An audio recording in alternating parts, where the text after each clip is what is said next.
Bonjour à tous. La plupart d'entre vous font usage d'un capteur de rendement. Avec une carte de rendement, les variations de productivité d'une zone à l'autre du champ deviennent très évidentes. Mais il y a une chose qu'une carte de rendement ne nous dit pas, et c'est la rentabilité de chaque zone de champ. Parce que, ultimement, ce qu'on veut savoir, c'est combien rapporte chaque zone, n'est-ce pas? Une zone en jaune est-elle beaucoup moins rentable qu'une autre en vert? Et une zone rouge, est-ce qu'on la cultive à perte? On peut trouver des réponses en faisant appel à une plateforme numérique d'agriculture de précision. Il y en existe plusieurs, vous en connaissez certainement. On pense par exemple à Climate Field View, à AgConnexion ou à Granular. Nous avons eu l'idée d'en mettre une à l'essai. On a traité les données d'un champ avec la plateforme Granular. Pas n'importe quel champ. Le champ qu'on a analysé appartient à Christian Dionne, un producteur de grandes cultures de la Visitation près de Nicolette. On lui a demandé de choisir un champ où il observe, année après année, de fortes fluctuations de rendement entre les diverses zones. Bonjour, Christian. Bonjour, M. Piette. Tu peux m'appeler André, c'est bon. Christian, pourrais-tu nous décrire brièvement ton entreprise, s'il te plaît? Oui, j'ai une production de grandes cultures. Je cultive du maïs, du soya et puis de l'orge de brasserie. 470 acres en culture environ. Et puis, je suis parti à mon compte, dans le fond, depuis 2003. Le champ que tu as choisi, c'est le champ numéro 9. Oui. Pourquoi celui-là? C'est un ancien déboisement. Ça fait environ, pas tout à fait 20 ans, je pense qu'on le cultive à temps plein. Et puis, il y avait des raisons pour lesquelles ça n'avait pas été déboisé par les ancêtres. Une partie qui avait beaucoup de roches, une pente à l'envers. Ensuite, ça finissait avec une pente nulle. Puis, beaucoup de variations aussi dans le champ, là, au niveau de la structure, pas de la structure, mais de la texture de sol. Merci, Christian. Pour être sûr de tirer tout le jus de notre analyse, on s'est adjoint les services de l'agroéconomiste Yannick Beauchemin du Club Conseil Yamasol. Bonjour, Yannick. Oui. J'en profite pour remercier Mathieu Béchard, qui est directeur des services numériques chez Granular, qui nous a apporté son appui à la préparation de cette présentation. Alors, on se met au travail tout de suite. Je suis déjà branché à la plateforme et je vais partager mon écran avec vous. Alors ici, on a la vue de l'ensemble des champs de Christian. Je m'en vais tout de suite au champ numéro 9. Voilà, où on accède directement à la carte de rendement de 2020, alors que le champ était en maïs. Alors, on peut se faire quelques observations rapides là-dessus. Il y a une très, très grande variabilité de rendement, en particulier sur la bordure ouest et en tête du champ. Christian, est-ce que cette carte-là, tu lui es familière, j'imagine? Oui, oui. Okay. Pas surpris par les zones rouges? Non, non, absolument pas. Qu'est-ce qui, dans la partie, dans le haut à droite, il y a une zone grise. Se peut-il que le capteur de rendement ait eu un problème à cet endroit-là? Non, c'était un amas au champ de bout de papetière et de bout municipal. Ah, d'accord. C'est pour ça qu'on n'a pas de données à cet endroit-là. Ah, parfait. Ça. OK. D'accord. On peut aller jeter un coup d'œil à la carte de rendement de 2000, ça c'était 2020. On va aller à 2018.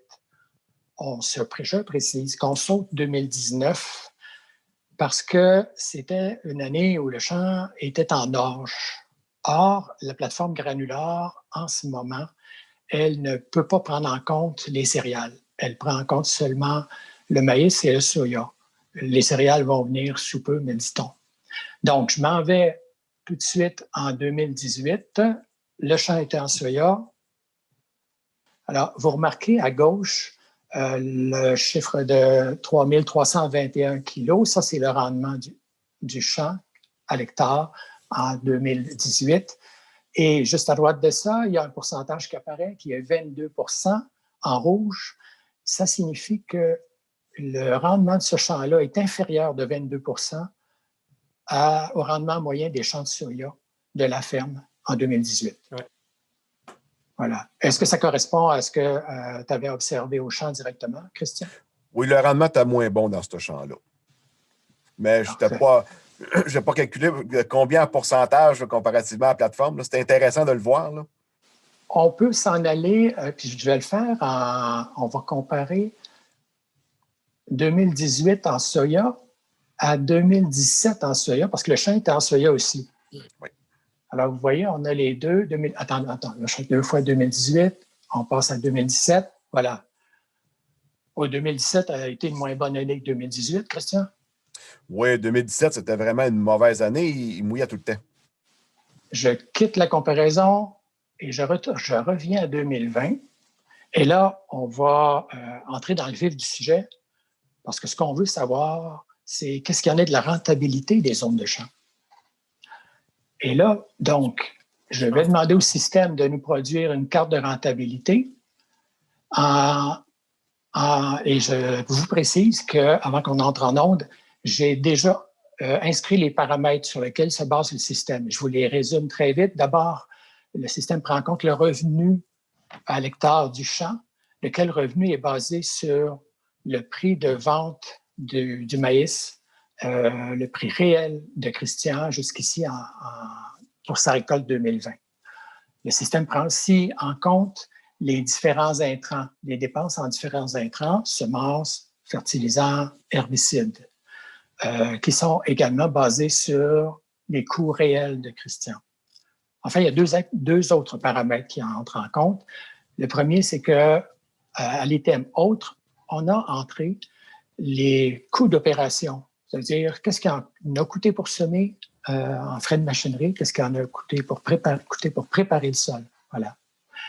Et le dernier item, c'est le coût du terrain, c'est-à-dire que, évidemment, pour évaluer la rentabilité d'une culture, il est logique de prendre en compte la valeur du terrain. Et là, ce qu'on a fait pour avoir une approche simple, c'est qu'on s'est basé sur le coût de location dans la région. Ça va jusqu'ici? Et ça nous donne... Je rajouterais, André. Oui. Je t'écoute. Il ne faut pas oublier que c'est en dollars l'hectare aussi. Oui. C'est vraiment les coûts à l'hectare pour que ce soit plus commun pour tout le monde. Puis aussi, il faut mentionner aussi, dans l'année de l'orge que Christian avait fait, il y avait un nivelage. Ça, le nivelage a été fait en 2019, hein, Christian? Oui. OK. Ça, finalement, des fois, on comparait les cartes de rendement, mais là, on sait qu'il y a un nivelage qui s'est fait en 2019. Fait que des fois, on peut avoir une différence entre 2020, 2019, 2017. Des fois, ça peut expliquer un peu là, le rendement aussi. Là. On va aller voir la carte de rentabilité de 2018. Mais d'abord, je grossis mon écran ici, juste vous faire remarquer où est localisée la zone rouge. Et c'est encore la bordure rouge. C'est pas la bordure ouest, puis un peu à la tête du champ, évidemment. Et je vais vous faire remarquer que quand on est en rouge foncé, on perd plus de 560 $ l'hectare. On perd 560 $ l'hectare et plus. Alors que quand on est en vert foncé, on gagne plus de 1253. Ça veut dire qu'on a un écart entre une zone en vert foncé et une zone en rouge foncé d'environ 1700 $ l'hectare. C'est tout un écart, n'est-ce pas? Oui. Alors, allons faire le même exercice pour le soya en 2018 et voici ce que ça donne. Là, on observe qu'on a encore plus de zones en rouge, c'est-à-dire que la bordure ouest est encore plus prononcée. Et il apparaît même du rouge dans la bordure est, puis il y en a encore évidemment dans la zone, dans la tête du champ, et il y a des points rouges dispersés à la grandeur du champ. Voilà. Les points rouges, André, ça doit être parce que ça allait pas bien avec ma table à soya. Fait que des fois, je levais la table, je reculais, mais lui, le GPS continue à enregistrer. Puis s'il y a plus de soya qui rentre en haut dans la batteuse, bien, il marque un rendement nul. Ah, voilà. D'après moi, c'est pour ça qu'il y a des points rouges. Okay. Et on peut voir que ça allait vraiment pas bien. Je me demandais si le nivelage dont Yannick parlait tantôt ne pouvait pas expliquer aussi en partie le fait qu'il y avait pas mal de rouge à la grandeur du champ, qu'il y avait pas mal de points rouges dispersés. Le nivelage, en principe, Non, devrait c'est parce avoir que pour effet de... dans le maïs, la batteuse n'arrête jamais. Dans le soya, quand le terrain est frais un peu, ça se met des fois accroché en dessous de la table, puis ça traîne de la terre, il faut que tu arrêtes, tu recules. C'était des trucs du genre qui arrivaient. OK. Je ne l'ai pas précisé tantôt, je ne le vois pas ici, mais je l'avais sur l'écran de la carte de rendement. Mais le rendement ici, il était de 1,33 tonne à l'acre. Excusez-moi de passer des hectares au acre. Et si on s'en va en 2017, qui était une autre année soya, ce qu'on voit, c'est que là, ça allait vraiment pas bien. Et là, le rendement était de 8 dixièmes de tonnes à l'acre seulement. C'était vraiment pas une bonne année, 2017, Christian. Ben, en 2017, je pense que la moyenne du soya dans la région n'était même pas à 1 tonne à l'acre. Alors, Christian, ces 3 cartes de rentabilité-là, d'abord, pour toi, est-ce que c'est une surprise? Est-ce que tu as eu devant les yeux? Est-ce que tu t'attendais à ça? Est-ce que c'est plus fort ou moins moins prononcé que ce à quoi tu t'attendais? C'est sûr que ça dépend des années. 2017, OK, on s'entend que c'était vraiment pas rentable cette année-là. Mais ce que j'ai remarqué, c'est la bande au bord du bois qui a rapetissé. Surtout en 2020, elle est vraiment rendue mince, la bande qui n'est pas rentable. Okay. À la tête du champ, ça l'est toujours. Ça a pas changé. Cette année est un petit peu plus rentable que d'habitude. Le prix, c'est sûr qu'il est fait. J'avais appliqué des bouts aussi l'année passée. Probablement qu'il y a eu un effet aussi, mais c'est moins pire de ce à quoi je m'attendais, disons, pour la tête du champ cette année. Oui, on ne l'a pas mentionné jusqu'à maintenant, mais tu as appliqué des bouts de, comment on appelle ça, de recyclage l'an dernier. J'avais appliqué deux produits. Des bouts de papetière qui venaient de la Kruger-Wayagamack, de Trois-Rivières. Puis l'autre, c'est des bouts fertilisantes qui s'appelle du Grand Mix. Ça vient de la ville de Laval. C'est des boues humaines, dans le fond, qui ont été séchées, granulées. C'est traité à chaleur, puis c'est fort. C'est tout fort que du fumier de poulet. On met 1,6 tonnes à l'acre de ce produit-là. Est-ce que tu les as épandus à la grandeur du champ ou juste dans les zones rouges? Non, grandeur du champ, les deux, excepté pour les bouts de papetière sur le dernier quart du champ vers le bois. J'ai monté la dose à peu près à 12 tonnes à l'acre, je pense, au lieu de 8 pour le restant, pour les bouts de papetière. Mais les bouts de Laval, le Grand Mix, c'était la même quantité partout. Ensuite de ça, il y avait eu un semis d'avoine. Mais je n'ai pas travaillé de terrain parce que c'est une terre qui a pas mal de roches, fait que je n'ai pas passé de décompacteur là-dedans. Est-ce que, justement, le fait que la bordure du bois soit toujours moins productive, ça pourrait tenir à la texture du sol? Ben, c'est un peu glaiseux. Il y a une partie que c'est en bas, là, où c'est le plus vert. C'est comme une espèce de glaise jaune. C'est vraiment... ça retient l'eau. Ça retient l'eau beaucoup. Même quand j'ai labouré l'été passé avant de niveler, c'était sec depuis longtemps, puis je labourais dans la boîte encore. Est-ce qu'il peut y avoir aussi un effet d'ombrage? Parce qu'on était en bordure d'un boisier, tu disais? Oui, c'est sûr qu'il y a une partie d'ombrage, là. C'est rare que les bords de bois, c'est les meilleurs spots d'un champ, là. Et puis, quand tu vois l'effet sur la rentabilité, là, comme ça, à froid, qu'est-ce que tu penses faire les prochaines années? Est-ce que tu veux continuer d'améliorer ou à la limite, est-ce que tu pourrais même envisager d'arrêter de cultiver une bande je ne sais pas moi, de 8 rangs ou quelque chose comme ça? Arrêter de cultiver, non, c'est pas vraiment l'optique d'un producteur. Sauf peut-être changer la culture, mettre ça en... Parce que souvent, les déboisements que nos ancêtres ont fait, suite à ça, c'était en foin longtemps. La terre, elle a eu le temps de se régénérer, si on veut. Dans ce cas-là, ça n'a jamais été en foin. Mais faire une bande sur le bord du bois, peut-être de 20-30 pieds, en panique érigée, est-ce que ça pourrait aider pour les années futures? J'aurais pas grand rentabilité là-dedans, mais ça pourrait rendre service à un producteur de lait qui a besoin de paille, quoi que ce soit. Parce que de toute façon, actuellement, il n'y en a pas de rentabilité. Tu manges des bénéfices. Yannick, si je ne me trompe pas, si on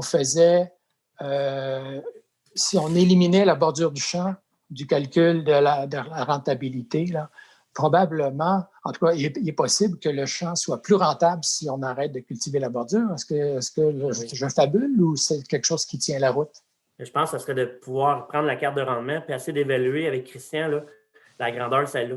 On disait que c'est un champ de 31 acres environ. Là. On disait que peut-être la partie en rouge, là, les zones moins productives ou affectées, ça correspondait à 5-6 acres. C'est sûr qu'avec des outils, on pourrait essayer de décerner un peu ce rendement-là. Puis à ce moment-là, on pourrait aller chercher là, vraiment le rendement cible là, de cette zone-là, qui finalement, il ne faut pas se cacher. Hein, chaque champ avec une carte de rendement a tous des petits rendements moyens partout, qui fait en sorte qu'à un moment donné, on a une moyenne de rendement qui est vraiment totale. Mais si on avait vraiment détecté, je pense que ce serait facile de pouvoir dire, bien écoute, on a mis des intrants sur 5-6 acres que finalement, ils n'étaient pas productifs. On enlève ça vraiment de l'équation. Puis à ce moment-là, on prend le rendement que Granular nous a refait, mais avec un champ de 23, 24, 25 acres environ. Puis on serait surpris, je pense que peut-être notre rendement reviendrait à un rendement qui ressemblerait sûrement avec un rendement potentiel de la ferme de Christian. Là. Ou en tout cas, puis la rentabilité montrait du même coup. Ben, puis c'est ça qui est le fun de voir parce qu'on dépense les mêmes intrants, les mêmes pesticides, les mêmes coûts dans une zone où finalement, on est tout le temps déçu. On essaie de l'améliorer, elle s'améliore, mais c'est très, très, très lentement. Puis des fois, peut-être prendre une décision là-dedans, mais finalement, est-ce que j'ai envie de le continuer comme ça? Puis finalement, à contraindre un peu mon rendement potentiel plus supérieur. Fait que peut-être le champ, là, si on prend le 23-24 acres, là, il y a comme un genre de petit parasite là, de terre qui finalement fait en sorte là, que finalement, il n'est pas capable d'aller chercher. Peut-être que lui, ce champ-là, le champ neuf, là, si on avait exclu la partie du 5-6 acres, là, peut-être qu'à travers des années, ça traite le meilleur champ de Christian. Et non le champ qui aurait 22 % de moins. Fait que ça serait très intéressant parce qu'on voyait l'uniformité sur la carte de rendement là, quand on regardait ça. Là, très, très uniforme, là, vraiment en bas. Là.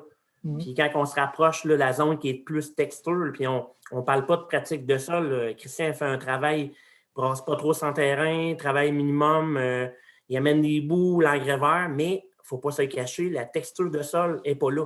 Puis souvent, c'est une texture de sol qui n'a pas beaucoup de potentiel de rendement. On le voit, c'est une série de sols là, qui en manque un peu, tandis que là, on a une petite glaise qui est difficile à travailler, mais Colin qui est vraiment fertile, vraiment le beau. Fait que de vraiment avoir ces chiffres-là, ça nous amène à vraiment réfléchir. Puis sûrement, Christian va pouvoir s'adapter avec ça aussi, là, avec les prochaines années. Christian, comment réagis-tu à la proposition de Yannick? Oui, c'est bien intéressant, là, mais savoir comment on perd de rendement ou quoi que ce soit dans cette zone-là, je sais que c'est pas rentable, là.